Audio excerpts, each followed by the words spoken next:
Right, I've just tried to set up this video with Lenny. Can you come sit on my lap? Oh, you lovely boy. Let's talk to YouTube people. Hi. Right, see if Lenny stays on my lap. So today, I am at a different location. I'm at my parents' house, which is about an hour away from where I live. Oh, I got little Lenny. And I wanted to talk to you about some missing people jobs. So I'll be as quick as I can because I know that I can kind of drone on a bit.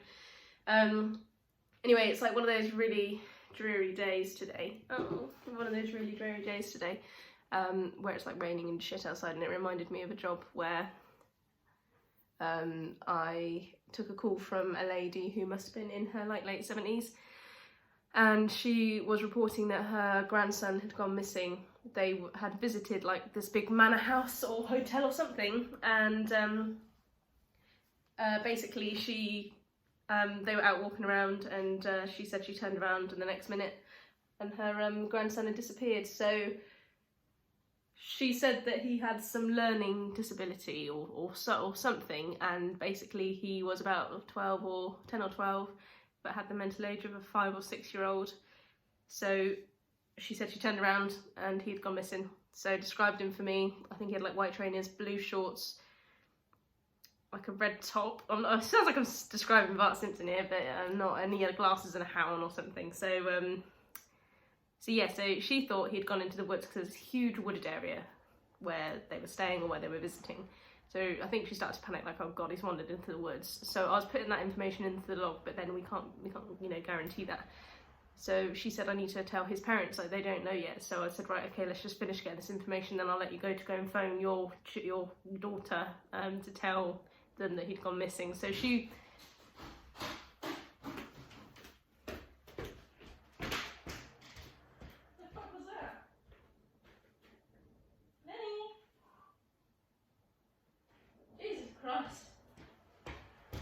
Lenny! Oh, Jesus. I don't know what the hell that was.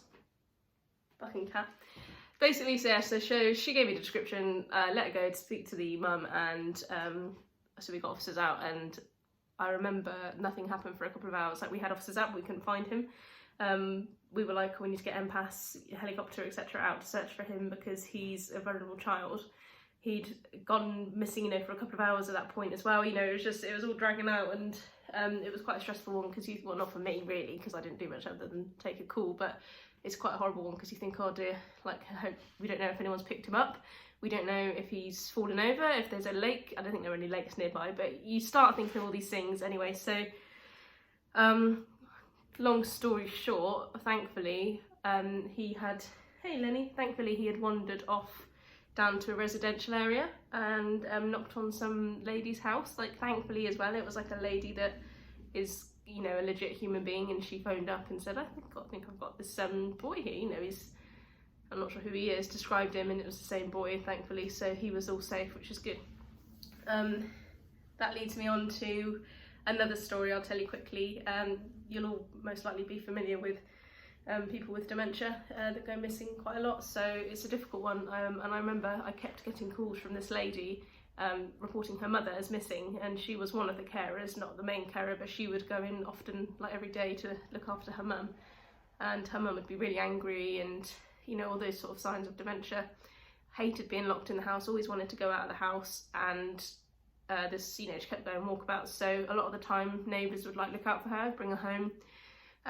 This is quite a sad one because I remember taking a call from her, and it was like different circumstances, like, so no one had seen her, we didn't know where she'd gone.